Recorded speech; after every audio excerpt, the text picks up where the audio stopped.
بسم اللہ الرحمن الرحیم۔ السلام علیکم ورحمۃ اللہ وبرکاتہ۔ عزیز طالبان گرامی، آج ہمارا جو موضوع ہے وہ قرآن مجید کی حفاظت ہے۔ چونکہ قرآن مجید کی حفاظت کا ذمہ اللہ تعالیٰ نے بذات خود لیا ہے، تو اس میں بے شک کوئی بھی غلطی نہیں ہو سکتی قیامت تک۔ تو یہاں پر ہم حفاظت قرآن مجید کے بارے میں اگر ہم بات کریں تو سب سے پہلے ہم دیکھتے ہیں کہ اللہ تعالیٰ نے انسانوں کی ہدایت اور رہنمائی کے لیے جو ہے وہ انبیاء مبعوث فرمائے تھے، اور ان پر جو ہے وہ آسمانی کتابیں اور صحائف نازل کی، تاکہ انسان کی جو ہے وہ بہتر طور پر رہنمائی ہو سکے، انسان ان پر عمل پیرا ہو کر اپنی زندگی کے معاملات کو بہتر طور پر جو ہے وہ سنوار سکے، رہنمائی حاصل کر سکے اور کبھی کسی مشکل میں نہ پڑے، اور احکام الہی کے جو ہے وہ مطابق اپنی زندگی کو گزارے اور اپنی آخرت کو اس ذریعے سے سنوارے۔ اب یہاں پر انہوں نے بات کی ہے کہ قرآن پاک میں صحیفہ ابراہیمی کا ذکر ملتا ہے، یعنی وہ کتاب جو حضرت ابراہیم علیہ السلام پر نازل ہوئی، اس کا بھی ذکر ہے، مگر آج اس کا ایک بھی کاغذ تلاش کریں تو نہیں ملتا۔ قرآن مجید میں حضرت ابراہیم پر کتاب جو نازل ہوئی اس کا ذکر ہے، لیکن اب اس کا ایک کاغذ بھی نہیں ملتا، یعنی اس کتاب کا وجود ہی ختم ہو چکا ہے۔ دیگر الہامی کتب میں جیسے کہ توریت ہے، انجیل ہے، زبور ہے، ٹھیک ہے، یہ بھی انبیاء علیہ السلام پر جو ہے وہ نازل کی گئی، لیکن یہ کتب آج اپنی اصلی حالت میں موجود نہیں، ماں سوائے قرآن مجید یہ کتابیں اپنی اصلی حالت میں موجود نہیں ہیں، بلکہ ان میں جو ہے وہ تحریف کر دی گئی، مطلب یعنی ان میں تغیر و تبدل آتے ہی رہے وقت کے ساتھ ساتھ۔ لیکن قرآن مجید واحد ایسی کتاب ہے جس میں آج تک کوئی اس میں ایک زبر زیر پیش کی بھی تبدیلی نہیں کر سکا۔ اب یہاں پر ایک اور بات انہوں نے کی ہے، اور آج یہ موجود تو ہیں لیکن اصل الہامی احکامات میں موجود نہیں ہے۔ قرآن پاک ان کتب کی تحریف کی گواہی ان الفاظ میں دیتا ہے، مطلب قرآن یہ کتابیں جو تھی وہ موجود تھی، لیکن حضرت موسیٰ پر کتاب نازل ہوئی، حضرت عیسیٰ پر کتاب نازل ہوئی، تو ان پر جو ان کے ساتھ جو واقعات ہوتے تھے، اس دور کے جو احکامات ہیں، اپنی زندگی جس طرح سے گزارتے تھے وہ اس کے مطابق تھی، لیکن اس کو کسی نے صحیح طریقے سے محفوظ نہیں کیا، اور نہ ہی اب اس کے کوئی شواہدات ملتے ہیں کہ یہ کتابیں ہیں یا نہیں، لیکن قرآن مجید میں ان کتابوں کے بارے میں ذکر ضرور ملتا ہے۔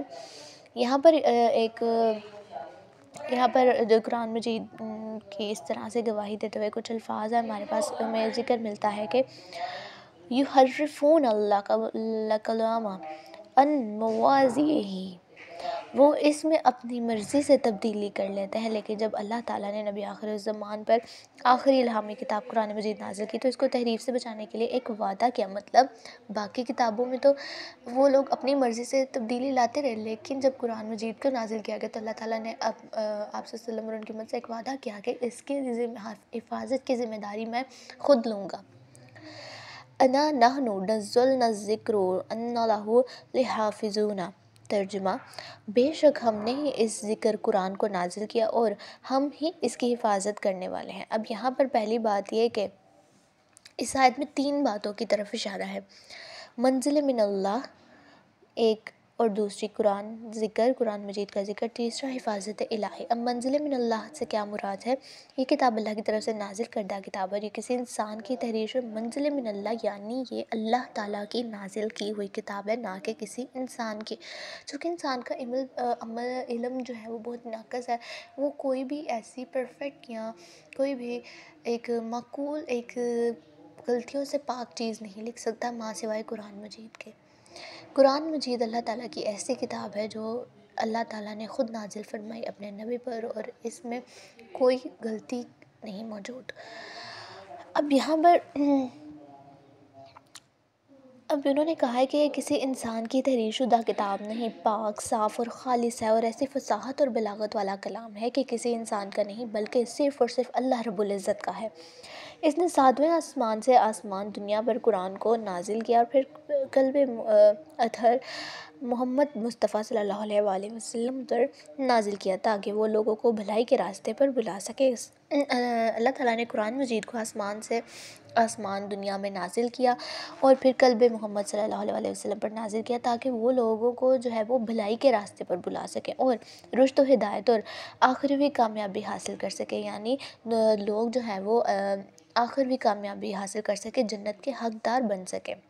یعنی یہاں پر بات ثابت ہے کہ یہ کتاب اللہ کی نازل کردہ کتاب ہے، کیونکہ اس کے اندر کوئی غلطی کی گنجائش نہیں۔ اللہ تعالیٰ نے سورہ الحمد کی سورہ بقرہ کی پہلی آیت میں ہی فرمایا ہے کہ لا ریب فی، اس کتاب میں کوئی شک نہیں۔ اسے دنیا کی تمام کتابوں پر وہی فوقیت حاصل ہے جو ایک انسان پر اللہ تعالیٰ کی ذات کو ہے۔ یہاں پر اللہ تعالیٰ ایک جگہ پر یہاں پر جو ہے وہ اللہ تعالیٰ کو جو ہے وہ فوقیت دکھائی گئی ہے تمام انسانوں پر، کیونکہ اللہ تعالیٰ جو ہے وہ ہر عیب سے پاک ہے۔ انسان غلطی کرتا ہے لیکن خدا غلطی نہیں کرتا۔ اب یہاں پر ارشاد نبوی ہے وَفَضَّلُوا كَلَامَ اللَّهِ عَلَى سَائِرِ الْكَلَامِ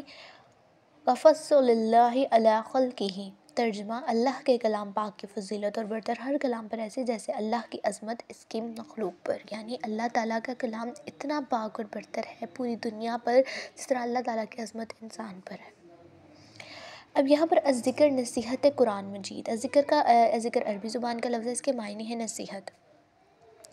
اب دوسری آیت میں ذکر کا لفظ آیا ہے جس کے معنی ہے نصیحت کے، یعنی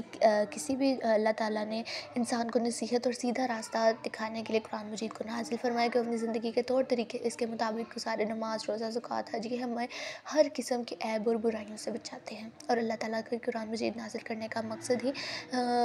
نبی کریم صلی اللہ علیہ وسلم کی آمد اور ان کی امت کو سیدھے راہ پر لانا اور انہیں جنت کے حقدار بنانا اور دنیا میں امن و امان قائم رکھنا اور جہالت کا خاتمہ کرنا۔ یعنی اللہ تعالیٰ نے یہ قرآن مجید لوگوں کو بلائی اور نصیحت کی خاطر نازل کیا ہے تاکہ وہ اپنی جادو راہ سے بھٹکی مخلوق کو راہ راست، یعنی گناہوں میں ڈوبی ہوئی مخلوق کو راہ راست پر لا سکیں۔ اور وہ لوگ جو خدا کو چھوڑ کر بتوں کی پرستش کرتے ہیں، یعنی بتوں کی پوجا کرتے ہیں اور ان کو چھوڑ کر صرف ایک خدا کو رب تسلیم کریں، اس کی پاکی بیان کریں اور اس پر ایمان لا کر جنت کے حقدار بن جائیں، ایسی بھٹکی ہوئی انسانیت کے قرآن واقعی رشد و ہدایت کا مینار ہے۔ یعنی ایسے لوگ جو بھٹکے ہوئے ہیں، جوا، شراب، انہیں حرام حلال کی تمیز نہیں ہوتی ہے، ایک جانور کی طرح زندگی گزارتے، تو اللہ تعالیٰ نے قرآن مجید کے اندر ایسے لوگوں کو ہدایت دی ہے، سیدھا راستہ دکھایا کہ وہ اپنی زندگی کو احسن طریقے سے گزار سکیں۔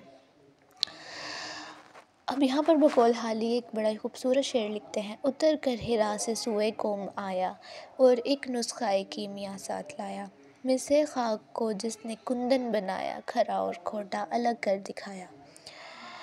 یہاں پر آپ صلی اللہ علیہ وسلم کی تعریف بیان کی گئی ہے۔ اب حفاظت الہی، یہاں پر انہوں نے آیت میں ایک ذکر کیا حفاظت الہی کہ اللہ تعالیٰ نے جو کہ اس مقدس کتاب کی ذمہ داری خود لی ہے، تو ہم اس کے بارے میں بھی دیکھتے ہیں کہ کس طرح سے یہ جو ہے وہ حفاظت اللہ تعالیٰ نے اس کی اس کتاب کی، جیسے کہ صلی اللہ علیہ وسلم نبی آخر الزمان ہے اور آپ صلی اللہ علیہ وسلم کے بعد کوئی نبی نہیں آنے والا، اور اسی طرح اب قرآن مجید بھی کیا ہے، آخری کتاب ہے، اس کے بعد کوئی دوسری کتاب نازل ہونے والی نہیں ہے، اس لیے اس آخری کتاب کو تحریف، تغیر و تبدل سے محفوظ رکھنے کے لیے اللہ تعالیٰ نے اس کی حفاظت کا ذمہ جو ہے وہ اپنے سر لے لیا ہے، اور یہ کتاب بذات خود بھی دعویٰ کرتی ہے کہ یہ محفوظ ہے، یعنی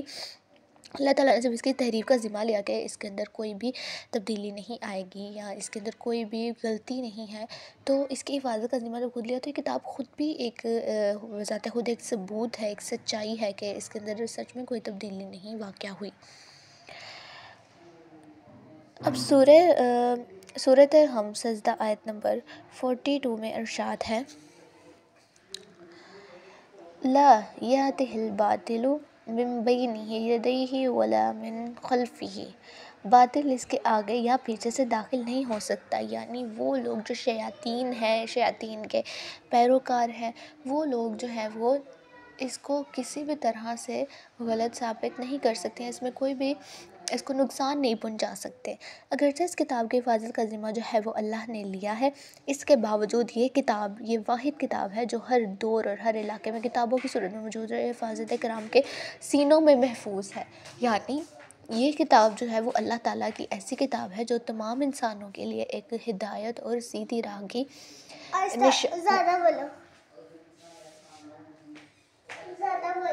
نشاندہی ہے۔ اور اس کتاب کے اندر ہم دیکھتے ہیں کہ جو ہے وہ قرآن مجید کو نازل ہوئے 1400 سال سے عرصہ زیادہ ہو گیا ہے، مگر آج تک اس کے ایک حروف میں بھی تبدیلی واقع نہیں ہو سکی، یعنی اس کی اتنی خوبصورتی، اتنی اچھے طریقے سے اس کی جو ہے وہ حفاظت کا ذمہ اللہ تعالیٰ نے جو ہے وہ لیا کہ اس کے اندر ذرا سی بھی تبدیلی نہیں ہوئی، اس کے ایک حرف میں بھی تبدیلی نہیں ہوئی۔ جنگ عظیم کے زمانے میں جرمنی میں کئی ہزار قرآن پاک اکٹھے کیے گئے، یعنی جرمنی کے زمانے میں جو مطلب ایک جنگ ہوئی تھی تو اس زمانے میں بھی ہزار جو ہے وہ قرآن مجید اکٹھے کیے گئے، مگر وہ بھی اس قسم کی تحریف نہ پا سکے اور اس کی حقانی دنیا پر مسلم ہو گئی۔ یعنی اگر کسی نے کوئی بھی اس کو تباہ و برباد نہیں کر سکتا۔ 1400 سال گزرنے کے بعد بھی قرآن مجید واحد کتاب ہے جو سلطنتوں کے عروج اور زوال، یعنی کئی بادشاہیں، کئی جنگیں ہوئیں، کئی حملے ہوئے، تو ان سب زوال، کامیابی، ان سب چیزوں کے باوجود، حتیٰ کہ سقوط بغداد جیسے سانحے کے بعد بھی لوگوں نے جانوں پر کھیل کر اس نسخے کی حفاظت کی اور قرآن کے اس دعوے کو سچ ثابت کیا کہ قرآن مجید کی حفاظت کا ذمہ سچ میں اللہ تعالیٰ نے لیا ہے۔ انسان خواہ کتنی ہی کوششیں کیوں نہ کر لے، کلام الہی کو ختم نہیں کر سکتا۔ جو کافر لوگ ہیں وہ کتنی ہی کوشش کیوں نہ کر لے، وہ کلام الہی کو ہرگز ختم نہیں کر سکتے، کیونکہ اس کی حفاظت الہی کا دعویٰ ایسے پورا ہو رہا ہے کہ دنیا انگشت بداں ہے۔ اپنے اغیار بھی اس کو حقیقت کا اعتراف کرتے ہیں، یعنی ہر کوئی غیر مسلم بھی اس حقیقت کا اعتراف کرتا ہے کہ قرآن مجید سچ میں اللہ تعالیٰ کی نازل کردہ کتاب ہے اور اس کی حفاظت کا ذمہ اللہ تعالیٰ نے خود لیا ہے اور اس کو قیامت تک کوئی بھی ختم نہیں کر سکتا۔ اب یہاں پر کچھ محققین ہیں، وہ اس بات جیسے جارج سیل لکھتے ہیں کہ قرآن حکیم بلا شبہ عربی زبان کی سب سے بہتر، دنیا کی سب سے زیادہ مستند کتاب ہے۔ اب ڈاکٹر گبن لکھتے ہیں کہ سارے جہاں میں قرآن کی نظیر یعنی مثال نہیں ملتی۔ قرآن پاک میں اللہ تعالیٰ اس ذمہ داری کو ان الفاظ میں بیان کرتے ہیں۔ سورہ القیامہ آیت نمبر 14 تا 19 میں ارشاد ہے، لا تحرک بہ لسانک لتعجل بہ ان علینا جمعہ وقرآنہ فإذا قرأناه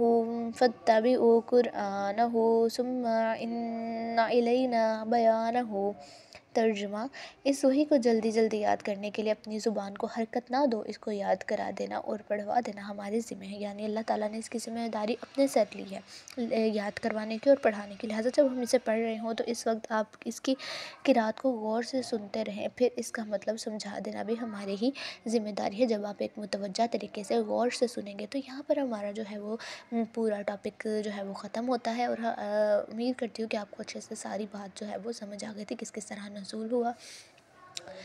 کیا کیا منازل سے گزرا، اس میں کیا کیا حقیقتیں بیان کی گئی ہیں، اس کو دبا بھی نہیں کوئی کر سکا اور آج تک اس کے ایک حرف میں بھی تبدیلی واقعہ نہیں ہو سکی اور نہ ہی کبھی ہوگی، اور قرآن مجید کی حفاظت کا بے شک ذمہ اللہ تعالیٰ نے لیا ہے اور باطل اس کے آگے یا پیچھے سے داخل نہیں ہو سکتا۔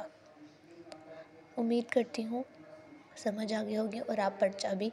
اچھے طریقے سے حل کریں گے۔ اللہ حافظ۔